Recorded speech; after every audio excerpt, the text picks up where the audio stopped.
چوتھا نقطہ، چوتھی جہت علامہ قاضی ایاز بیان فرماتے ہیں کہ اللہ رب العزت نے جو انبیاء کو نبوتیں دی، جو رسولوں کو رسالتیں دی، وہ تو در مصطفیٰ سے ملی ہے۔ وہ تو نبوت اور رسالت ملی ہی اس لیے ہے کہ انہوں نے حضور تاجدار کائنات صلی اللہ علیہ وسلم کی نبوت اور رسالت کا اقرار کیا ہے، تب اللہ نے انہیں نبی بنایا ہے۔ وَإِذَا أَخَذَ اللَّهُ مِيثَاقَ النَّبِيِّينَ لَمَا آتَيْتُكُم مِّن كِتَابٍ وَحِكْمَةٍ ثُمَّ جَاءَكُمْ رَسُولٌ مُصَدِّقٌ لِّمَا مَعَكُمْ لَتُؤْمِنُنَّ بِهِ وَلَتَنصُرُنَّهُ۔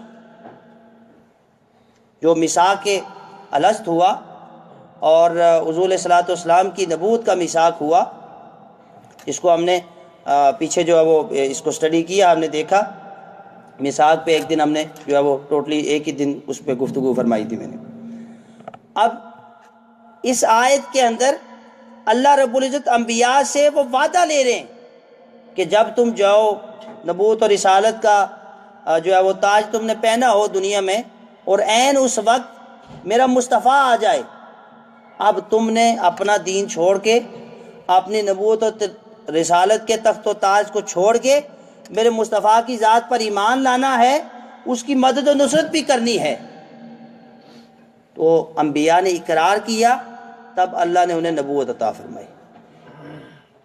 تو چوتھی جہت میں گویا انبیاء کو نبوت و رسالت ملی ہی تب ہے جب وہ حضور کی نبوت و رسالت کا اقرار کر رہے ہیں۔ جیسا کہ سیدنا ابو ہریرہ سے حدیث مروی ہے، آپ فرماتے ہیں کہ متفق علیہ حدیث کہ صحابہ کے بارے میں فرماتے ہیں کہ ہم نے پوچھا، صحابہ نے پوچھا، قالوا یا رسول اللہ صلی اللہ علیہ وسلم متی وجبت لک النبوہ، یا رسول اللہ آپ پر نبوت کب واجب ہوئی، آپ کب سے نبی ہیں؟ میں وآدم بین الروح والجسد، اے صحابہ میں تو اس وقت سے نبی ہوں جب آدم ابھی روح اور جسم کے درمیان تھے۔ تو گویا حضور کی نبوت اس مرتبہ پہ ہے کہ جب آدم علیہ السلام کا خمیر تیار ہو رہا تھا، حضور اس وقت بھی نبی تھے۔ اب علامہ قاضی ایاز رحمۃ اللہ تعالی علیہ رفعت ذکر کا دوسرا مفہوم بیان کرتے ہیں۔ پہلا مفہوم تھا کہ نبوت کے ذریعے اللہ نے حضور کے ذکر کو بلند کیا۔ اب دوسرا مفہوم یہ ہے کہ اللہ رب العزت نے فرمایا کہ مصطفیٰ اب میں نے تجھے اپنا نبی بنا لیا ہے، اب قیامت تک میری عزت اور میری محبت یہ گوارا نہیں کرتی کہ تیرا نام میرے نام سے جدا ہو۔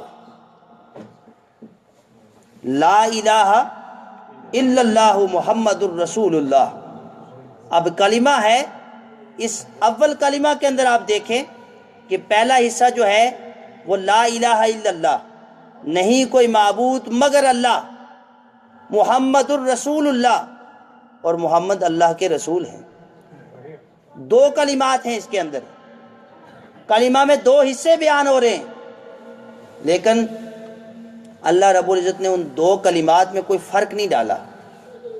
عربی کا اصول ہے، انگلش گرامر کا اصول ہے، اردو کا اصول ہے، الغرض ہر زبان کا اصول ہے کہ جب ایک جملہ اس کے بعد یا اس کے ساتھ دوسرا جملہ بولا جائے یا لکھا جائے تو اس کے درمیان کوئی کوما آتا ہے، فل سٹاپ آتا ہے، کوئی حرف عطف آتا ہے جو اس کو ساتھ جوائن کرتا ہے۔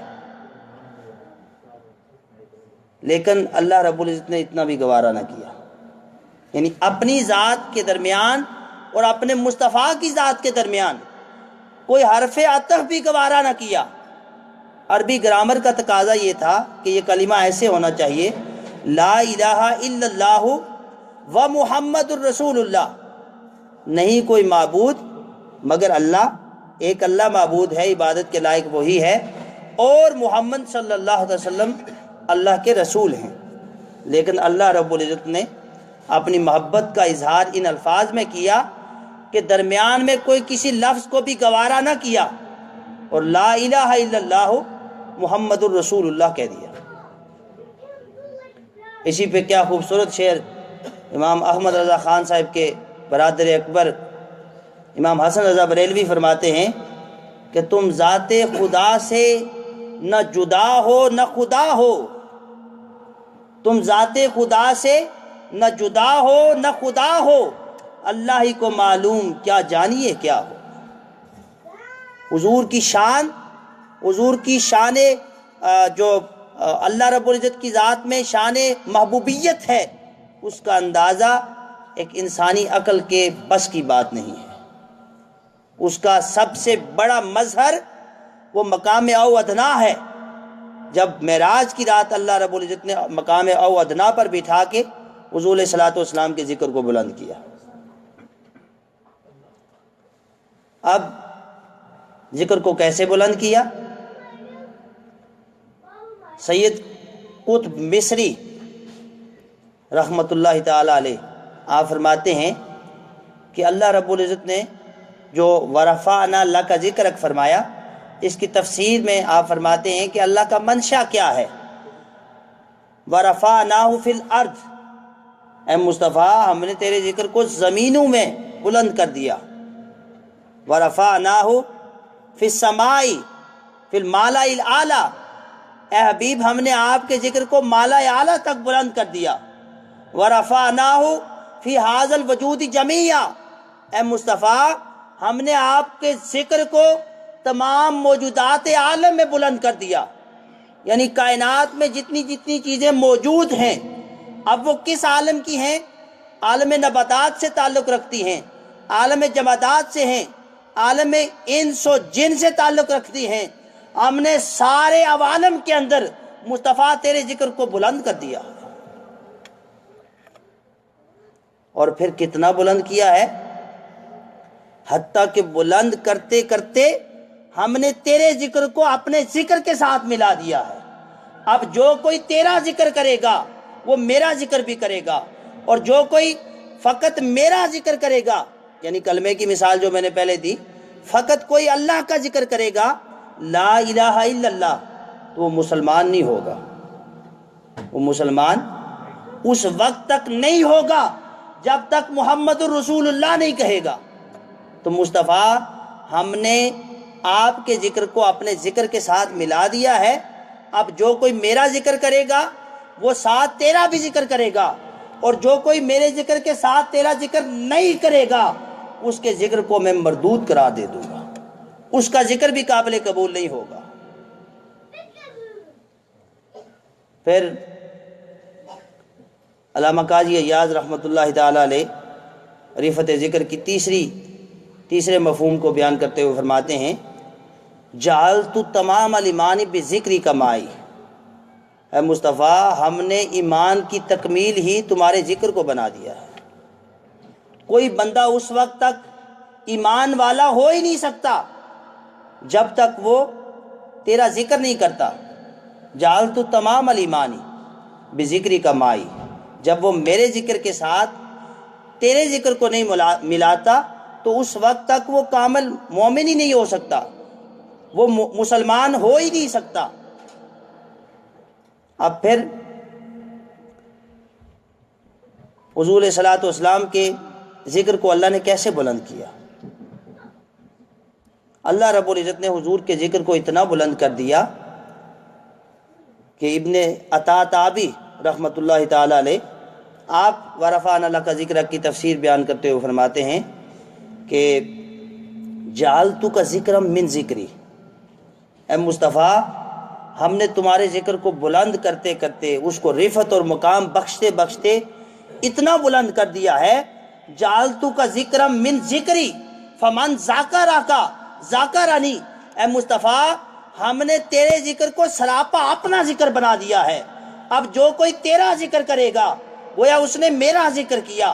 اور ذکر کی یہ جہت اتنی بڑی جہت ہے کہ علامہ مولانا ملا علی قاری رحمۃ اللہ تعالی علیہ فرماتے ہیں کہ اس سے بڑھ کر کوئی اور ذکر کی جو بلندی ہے وہ نہیں ہو سکتی۔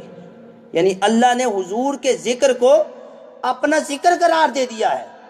جعلتو کا ذکر من ذکری فمن ذاکرک ذاکرنی، جس نے تیرا ذکر کر لیا اس نے گویا میرا ذکر کر لیا۔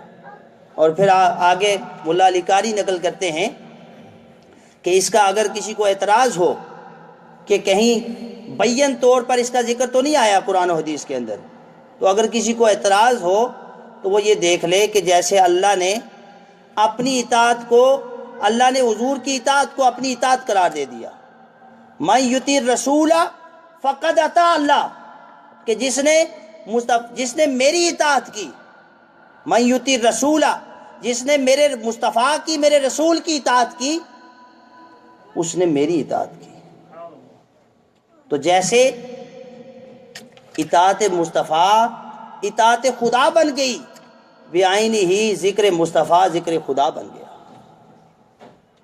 اب اگر کوئی سارا دن اور ساری رات اور ساری عمر حضور کے نام کو الاپتا رہے، حضور کا ذکر کرتا رہے، تو اس کے ذکر کو اس لیے اللہ رب العزت اپنی بارگاہ میں قبول کرے گا کیونکہ حضور کا ذکر تو وہ خود کرتا ہے، اس کی سنت ہے، ملائکہ کی سنت ہے کہ وہ حضور کا ذکر کرتے ہیں. تو گویا ساری عمر اگر کوئی مصطفیٰ کرتا رہے، کل بروز قیامت اس کا نامہ اعمال کھلے گا تو اندر سے اللہ اللہ کی صدائیں آ رہی ہوں گی. کیوں؟ کہ ذکر مصطفیٰ ذکر خدا ہے. جیسے اطاعت مصطفیٰ اطاعت خدا ہے، اور ساری عمر کوئی مصلی پہ بیٹھا رہے، جبین نیاز کو مصلی پہ چکائے رکھے، اللہ اللہ کرتا رہے، لیکن اللہ کی عزت کی قسم، رب کعبہ کی قسم کھا کے کہتا ہوں، کل بروز حشر اس کے ذکر کو رد کر دیا جائے گا اگر اس نے ذکر اللہ کے ساتھ ذکر مصطفیٰ نہ کیا. کیونکہ یہ اللہ کا اصول ہے کہ اس نے کلمہ جیسی بنیادی جو ہے وہ کلام کے اندر بھی اپنے مصطفیٰ کے ذکر کو اپنے ذکر سے جدا نہ کیا. چونکہ وقت ہو چکا ہے، میں اس شعر کے ساتھ، وَرَفَعْنَا لَكَ ذِكْرَكَ کا ہے سایہ تجھ پر، وَرَفَعْنَا لَكَ ذِكْرَكَ کا ہے سایہ تجھ پر، بول ہے بالا تیرا، ذکر ہے اونچا تیرا، اور مٹ گئے مٹتے ہیں مٹ جائیں گے اعداء تیرے، نہ مٹا ہے نہ مٹے گا کبھی چرچا تیرا، اور تو گٹائے سے نہ گٹا ہے نہ گٹے گا، تو گٹائے سے نہ گٹا ہے نہ گٹے گا، جب بڑھائے تجھے اللہ تعالیٰ تیرا، جب بڑھائے تجھے اللہ تعالیٰ تیرا.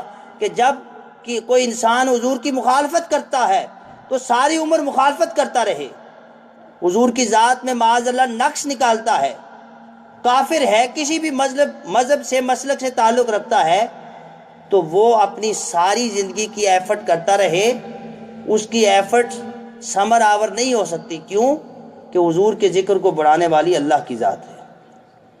اور علامہ اقبال نے بڑا خوبصورت شعر اس آیت کی تفسیر میں فرمایا کہ چشم اقوام یہ نظارہ ابد تک دیکھے، چشم اقوام یہ نظارہ ابد تک دیکھے، رفعت شان ورفعنا لک ذکرک دیکھے، رفعت شان ورفعنا لک ذکرک دیکھے. یعنی اقبال یہ کہہ رہے ہیں کہ یہ جو حضور کی رفعت ذکر ہے، یہ فقط ہم مسلمان نہیں دیکھ رہے، بلکہ اقوام عالم کے اندر، یورپ ہو، امریکہ ہو، ایشیا ہو، دنیا کے جتنے بر اعظم ہیں، ان سب کے اندر آپ دیکھتے ہیں کہ جہاں جہاں مسلمان آباد ہیں وہ اللہ کا، حضور کا کلمہ پڑھتے ہیں، حضور کا ذکر ہو رہا ہے. تو آئے دن جو غیر مسلم ہیں وہ بھی حضور کی جو ہے وہ اس شریعت کو مانتے ہوئے امت مسلمہ میں بڑی تیزی سے داخل ہو رہے ہیں. تو اقبال کہتے ہیں کہ چشم اقوام یہ نظارہ ابد تک دیکھے، قیامت تک لوگ حضور کے ذکر کی رفعت کو ملاحظہ کرتے رہیں گے، رفعت شان ورفعنا لک ذکرک دیکھے. والسلام علیکم ورحمۃ اللہ.